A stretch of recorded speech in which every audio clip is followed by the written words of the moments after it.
PMQs Unpacked on Times Radio. Unpacking the politics and cutting through the crossfire. Order, order. I call Matt Chorley and Patrick Maguire. Yes, it's the last PMQs Unpacked of 2021, where we pause the action live from the House of Commons to analyse in real time what's going on between Boris Johnson and Keir Starmer. Patrick Maguire, Times Red Box editor, is with me. Patrick, I won't mention the conversation we had 2 weeks ago, where we were not wholly convinced that this number 10 party business was a story which had legs. Instead, let's focus on what we think might come up in this end-of-term ding-dong between Boris Johnson and Keir Starmer. Well, you know, usually you might put Forrest Gump on if you were a teacher trying to hold the attention of your sort of Dean or Pappy class. But, you know, to stretch this metaphor beyond the bounds of reasonable taste, given the news, I think, you know, Chris Whitty and Jenny Harries have put on a horror movie, and the two prefects in Keir Starmer and Boris Johnson will talk almost exclusively about Omicron, I should think. And looking at the live feed from the House of Commons, Boris Johnson just answering a backbench question. It's pretty busy. I mean, given that, COVID has whipped through the parliamentary lobby. Most the journalists seem to have got it. Lots of MPs seem to have had it. It's a bit weird, isn't it, as a message to send? I suppose it's because if you want to be there and ask a question, you've got to do it in person because you can't do it remotely. But while everyone else seems to be cancelling their plans, the Commons absolutely, they're cheek by jowl. Yeah, I have to say I'm pretty surprised, actually, given that, you know, 3 members, I think, of Sir Keir's shadow cabinet have all tested positive for COVID. Sir Ed Davey, who might, you think, have wanted to get a little questioning before the North Shropshire by-election tomorrow, has also tested positive. But as you say, in the absence of rules allowing virtual participation, MPs are in a pretty invidious position. I mean, it's not quite a packed house, but it's perhaps busier than you'd expect of a legislature at the epicentre of the Omicron outbreak. Yeah, it's a bit thinner down the SNP end from what we could see on the Green benches, and actually down on the sort of the far end on the Tory bench is a bit thinner, but behind both Boris Johnson and Keir Starmer, it's pretty busy. Well, here we go then. The last PMQs Unpacked of 2021. Question 1 from the Labour leader, Keir Starmer. Position, Keir Starmer. Thank you, Mr. Speaker. Can I also wish you, everybody who works in this House, and all members a Merry Christmas and a Happy New Year. And can I also send my congratulations to the Prime Minister and his wife on the birth of their daughter, and join the Prime Minister in supporting our armed forces and all those on the front line. Mr. Speaker, there were 200,000 Omicron infections on Monday. That's doubling every 2 or 3 days, and the NHS could be overwhelmed. So I want to start by encouraging everyone listening to this session to get their jabs and boosters. It's the best way to protect themselves, the NHS and their loved ones. Given the seriousness of the situation, does the Prime Minister agree that the 100 Conservative members who voted against Plan B measures last night voted against steps which are necessary to protect the NHS and to protect lives? Thank you, Mr. Speaker. The government is taking a balanced and a proportionate approach to dealing with the pandemic, and the House voted through Plan B, I think, with Conservative votes, Mr. Speaker, and we will continue with the massive booster rollout to which he is a late convert. Since Friday, when I decided that we had to accelerate the booster programme in view of the data about Omicron, we've cut the timetable in half. Mr. Speaker, Monday was the biggest vaccination Monday in the history of this country, and yesterday was the second biggest vaccination achievement by the NHS ever. More than 500,000 jabs delivered, and the campaign continues to grow. I want to thank absolutely everybody involved. I want to thank all the British public for coming forward to get boosted now. Okay, let's just pause it there. It was quite smart by Keir Starmer there, Patrick Maguire, by trying to sort of separate Boris Johnson from his own rebels, get him to condemn them. I mean, he quite carefully avoided doing that, instead hailing the biggest vaccination Monday this country's ever seen. Yeah, Vaccination Mondays, great band, weren't they? But I thought that was a really well pitched question from Keir Starmer. Actually, obviously didn't get the answer he wanted, but it illustrates Boris Johnson's key political difficulty. Right, he's stuck between the rock of opposition from almost half of his own backbenchers and the hard place of having to rely on Labour to get through further public health measures. And when he comes back to the Commons, and I think we can safely predict it will be a when, be it over the Christmas break or in January, saying we need to tighten this restriction or introduce this new measure to slow the spread. He will face that calculation again, and it's very shrewd politics from Sir Keir Starmer, because obviously on the broadcast rounds this morning we've heard MP after MP saying, it's not necessarily about Boris Johnson, it's about public health measures. But there is clearly a wedge to be pushed between the front bench of the government side and those backbenches. And I suspect Keir Starmer will continue to do that. It's interesting. It's a slightly different tone from Keir Starmer, because in the media clips last night, he was accusing Boris Johnson of a failure of leadership, even though Boris Johnson had forced through what Keir Starmer wanted to do in the face of his own MP. So he's clearly decided now, side with Boris Johnson, create that wedge with the backbenchers. Let's go back. This is question 2. PMQs Unpacked. It's question 2 from Keir Starmer. Mr. Speaker, we all hope that combined with the booster programme, Plan B will be sufficient to prevent the NHS from being overwhelmed. Nobody wants to see further restrictions. But the Prime Minister has quite rightly not ruled anything out. So can I take this opportunity to make clear to the Prime Minister that if further votes are needed to save lives and protect the NHS, Labour MPs will follow my leadership and we will always put the national interest first. Can I ask the Prime Minister to get his house in order so he can say the same about the members behind him?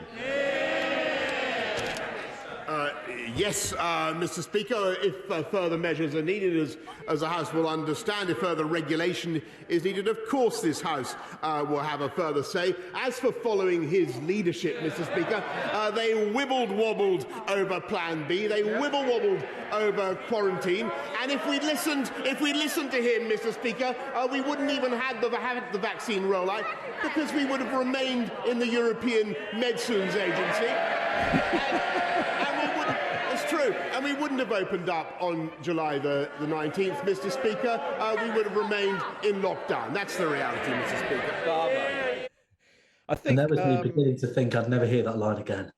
I think that might be a record, to get a reference to we'd still be in the European Medicines Agency in response to question 2. That either means that Boris Johnson has got some Christmas crackers lined up for us, or he's already panicking and fladdling. Wibble wobbled is a new one. We normally get vaccinate and vacillate. Here's an interesting question, Patrick Maguire. Trivia question. Who is the only party leader to suffer a front bench resignation as a result of the vote last night? Sir Keir Starmer, of course. Rachel Maskell, the shadow minister, resigned rather than vote through mandatory jobs for care workers, which is a big bugbear of I was going to say Sir Keir Starmer's union allies. I don't think they're quite his allies, but Labour's union affiliates were opposed to that, and she is aligned with the left. But it's interesting. We haven't heard anything about that, quite obviously, because of the 100 government rebellions. And I thought Keir Starmer's question there, one, the Tony striking, right? It's statesmanlike. It's almost like he's assuming the moral authority to lecture Boris Johnson. You got that in his televised address the other night. The second thing is, in front-loading his question with first question, reminding the Tory benches that Labour voted those through. 2, saying to the Tory benches that in the event of another parliamentary vote, which Boris Johnson has to promise, that Labour votes will carry the day again. He is ramping up the chances of another rebellion, because as Professor Philip Cowley of Queen Mary, the expert on parliamentary rebellions, wrote in Times Red Box this morning, there is no greater license for a Tory MP to rebel if they know whatever measure is going to pass anyway. So, there are plenty of MPs who hate Boris who voted against this measure yesterday because they knew it would pass. So, he's really punching the bruise here, Sir Keir Starmer. Yeah, and we'll see. We'll see if he continues to do so as we go back to the House of Commons. And Patrick Maguire, this is question 3 from Keir Starmer. Mr. Speaker, let me put that straight back in its box. The Labour Party showed the leadership yesterday that the Prime Minister lacked. Mr. Speaker, if it wasn't for Labour votes, his government wouldn't have been able to introduce vital health measures we need to save lives and protect the NHS. So weak is his leadership. His own MPs were wrong to vote against basic public health measures. But I can understand why they're angry with him. After all, the Health Secretary said this summer that relaxations of restrictions were irreversible. They weren't. Only last week, the government... Order. I've been tempted by both of you a little bit too much. I think it's Christmas. That's the only reason you're going to remain Prime Minister. Keir Starmer. Mr. Speaker, only last week the government was saying Plan B measures were not required. They are. Just like the rail revolution for the North. No one will have to sell their homes for social care. Just like no tax rises. It's overpromise after overpromise until reality catches up. Does the Prime Minister understand why his own MPs no longer trust him? Mr. Speaker, there he goes again. He comes to this House pompously claiming that he wants to rise above party politics and support the efforts of the nation in delivering the vaccine rollout, and then he talks endlessly about party politics and plays political games. I think what the people of this country can see is as a result of what this government has done, with the decisions we've taken, the tough decisions that we've taken to deliver which he ducked, Mr. Speaker, to deliver the fastest vaccine rollout in Europe and now the fastest booster rollout. We now have, Mr. Speaker, the fastest growing economy in the G7 and more jobs today, 500,000 more jobs today than there were when the pandemic began. That is Conservative government in action, Mr. Speaker. We deliver, they complain.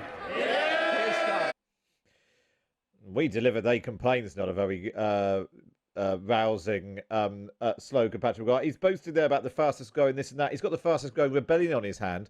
I hadn't clocked this. So we thought there were 99 rebels last night. That went up to 100. The Commons vote list has been amended, so it's now up to 101. So 99 votes against and 2 tellers who count the votes in. Keir Starmer, I felt that last question was slightly more confused. To accuse Boris Johnson of not showing leadership, I mean, there's a question of why he hasn't taken his own MPs with it, but he has done what Keir Starmer wanted.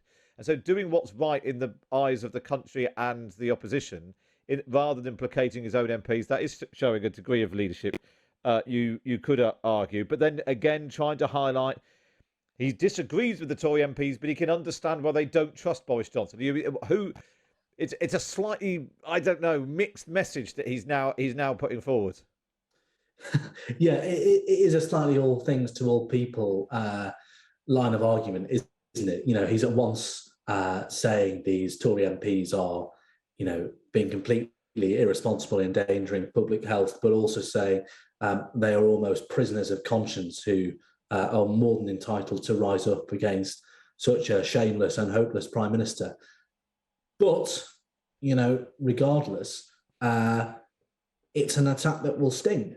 And the problem for Boris Johnson is it's all very well and good talking about playing politics, but the fact is it's the Conservative Party that, in the eyes of the public and indeed in the eyes of its own MPs, that is hopelessly divided and is you may well argue playing politics with public health at the time when cool heads and leadership is needed most acutely.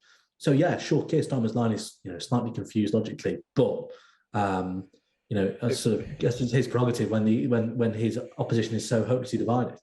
Yeah, and when Boris Johnson's line is not particularly clear either. We should point out if you're not watching along live on the telly, but I think it's fair to say Boris Johnson's hair is probably its sort of cheap Boris Johnson impressionist wig. Stage. It looks particularly wild today. I don't know what that means. It's I think it's what you might call a half fabricant, or it's not quite the full gummage, but it's definitely a half fabricant.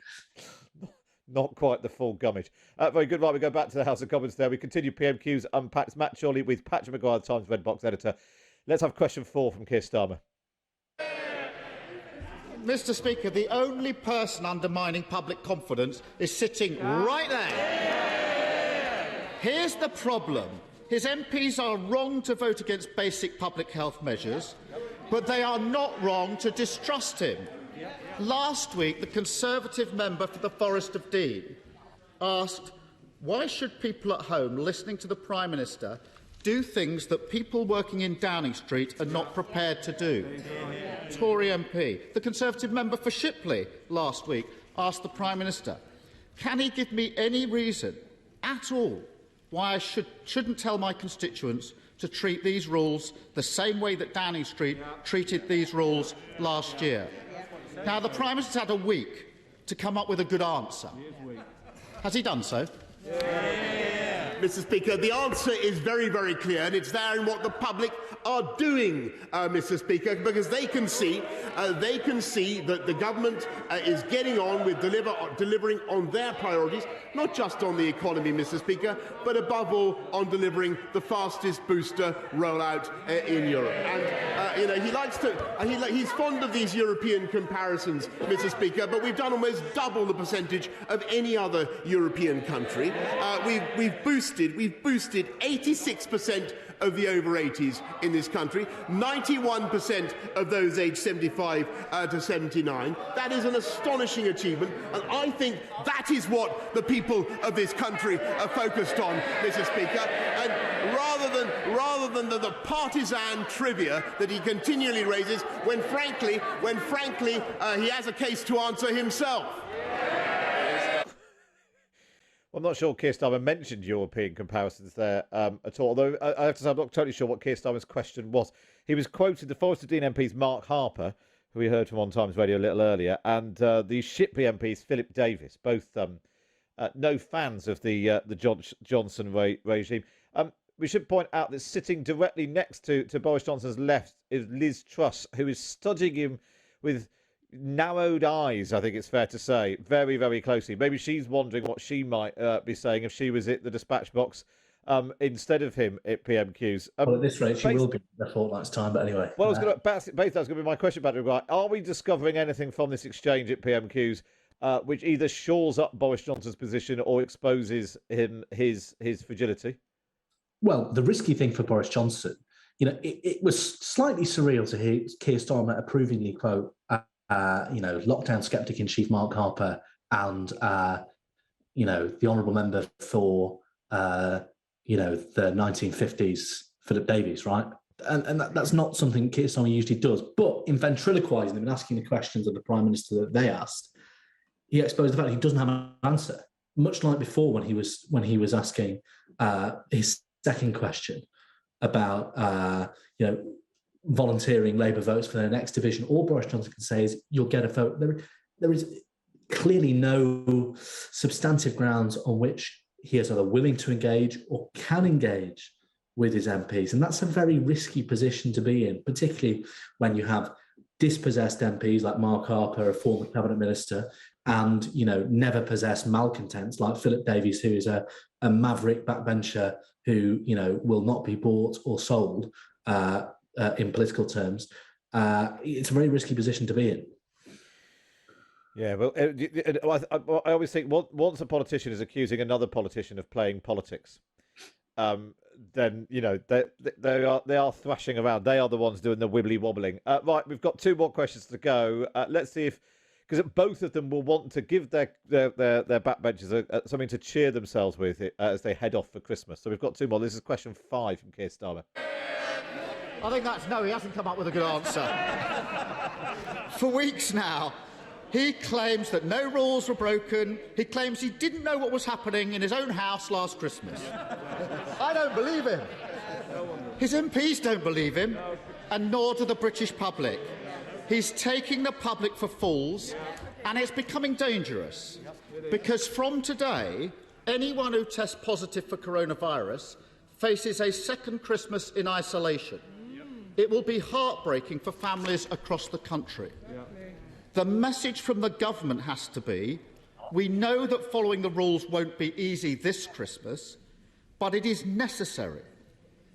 Can the Prime Minister not see that he has no hope of regaining the moral authority to deliver that difficult message if he cannot be straight with the British public about the rule-breaking in Downing Street last Christmas? Mr. Speaker, I've repeatedly answered that question before, and as he knows, a report is being delivered to me by the Cabinet Secretary into exactly what went on. He might explain why there are pictures of him quaffing beer, Mr. Speaker. In a way, I mean, we haven't. I think what the British public want us all to do, frankly, and what they want us all to do is focus on the matter in hand and continue to deliver the vaccine rollout in the way that we are. And I think it is an absolutely fantastic thing that people are now coming forward in the way that we are, the way that they are. 45% of people over 18 have now had a vaccine, Mr. Speaker, and I thank our amazing staff. I thank the NHS. I thank all the GPs. I thank the GPs, and we are. Well, you blocked the investment in there. Mr. Speaker, they wouldn't vote for it. They wouldn't vote for investment in our NHS, Mr. Speaker. They wouldn't do it. I thank them for what they're doing. I can tell the House that we're now speeding things up by allowing people to avoid the 15-minute delay after they've been vaccinated, which I hope will encourage even more people to come forward. Keir Starmer. That was the penultimate exchange at PMQs. Patrick, I'm not totally. I've just had a quick Google during that. The pictures of Keir Starmer drinking beer. Is this when he went to a brewery in Wrexham back in, when was this? April, and he had a pint of beer at the brewery despite pubs being in lockdown. So that. I think that's the criticism. Why was he drinking a pint of beer when the pubs were shut, but it was at a brewery? The organisation of revelries in which I'm not sure either party could claim to be expert. You know, recent weeks, Matt, have taught us that we can occasionally be a bit too hasty when we have these discussions about predicting which line or which bar will have the fable cut through, but I'm pretty certain that neither of us will lose much money or pride betting on that line from Boris Johnson not cutting through, because like you, I have no idea what it's all about. Nor did we learn much from that exchange beyond Keir Starmer articulating in his own words what he's trying to do, i.e. assume the moral authority to present Labour as a government in waiting, which is a phrase he used on a Zoom call with front benchers yesterday. You know, talking and moral authority. Indeed, the phrase I used earlier in this exchange. So for once, the Labour leader's office are listening to me. Here's a big question, and we've got the last question coming up. So maybe he's been holding it, but Keir Starmer's not gone hard on the Zoom quiz photo, which clearly seems to fly in the face of the suggestion that Boris Johnson did not know that there was some form of staff gathering. The fact that there seems to be, according to the papers today, instructions issued on how to take part in the quiz in number 10. At the very least, there's some good jokes to be had about the pub quiz names or whatever it might be.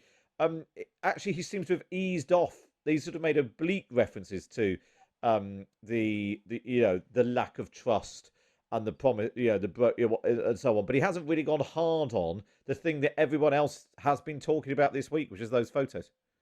Well, I wonder if the judgment the Labour Party has made, and as you say, given it's all the public have been talking about, it's perhaps a risky judgment call, is that the debate has moved on, that serious times demand a more serious tone, and then arguably Keir Starmer really would be playing politics at a juncture that the government's chief scientific advisors all say is the most terrifying yet in the pandemic. If he went large on, the fact that the Mirror have named the quiz teams today and asking which one of them the Prime Minister would condemn or condone, right? I think coming back to those two words, moral authority, it's about presenting Labour as an organised, serious alternative government, and frivolities and frippery such as the number 10 quiz, the political point has been made there. And I suppose the big difference is they got a lot of criticism of the Labour Party for constantly banging on about wallpaper previously. And so if everyone else is talking, everyone knows about the quiz, I don't need to put up in lights. I can take a step back and, like I say, rise above it a bit, rather than being accused of banging on about the quiz, something that happened a year ago. Right, but here we go then. We might be wrong. Maybe he's going to bring up some quiz jokes now. This will be a big moment. This is the moment that both lots of MPs go off for the Christmas break. Who is sending their party off with a spring in their step, and who's going off to start plotting against their leaders? Both of whom are facing with that. Angela Rayner sitting next to Keir Starmer, Liz Truss sitting next to Boris Johnson. Who's going to come out on top? Who's going to get the best social media clip? This is question number 6, the last question at PMQs from Keir Starmer of 2021. Here we go. Mr. Speaker, the virus is spreading once again, and lives and livelihoods are at risk. The British public are looking for a Prime Minister with the trust and the authority to lead Britain through the crisis. Instead, we're burdened with the worst possible Prime Minister at the worst possible time. They're shouting now. Where were they in the lobby last night? His own MPs have had enough. They won't defend him. They won't turn up to support him. And if he proposes them, they won't vote for basic public health measures. So at this time of national effort, the Labour Party stood up, shown the leadership that the Prime Minister can't, and put the health and security of the British people first. This is silly because I can't hear the question. I will hear the question. I don't think we need any more help from this front bench. I'm just dealing with this corner first before I come back. Can I just say, I understand it's the last PMQs and we're going to be coming back in the new year, but I do need to hear the question. And it may take a long time, but I will hear it. So please, I want to get through questions. I want you all to get away for Christmas. At this stage, you won't. Keir Starmer. Mr. Speaker, the Prime Minister is so weak that without Labour votes last night, vital public health measures wouldn't have got through. But this country can't... Says it's not true. Oh, God. I haven't got... It's not true. He's so socially distant from the truth. He thinks that that's not true. I don't know where to... We better press on. We can't go on with a Prime Minister who's too weak to lead. So will the Prime Minister take time this Christmas to look in the mirror and ask himself whether he has the trust and authority to lead this country? Mr. Speaker, thank you very much, Mr. Speaker. We won that vote last night with Conservative votes, as I told the House.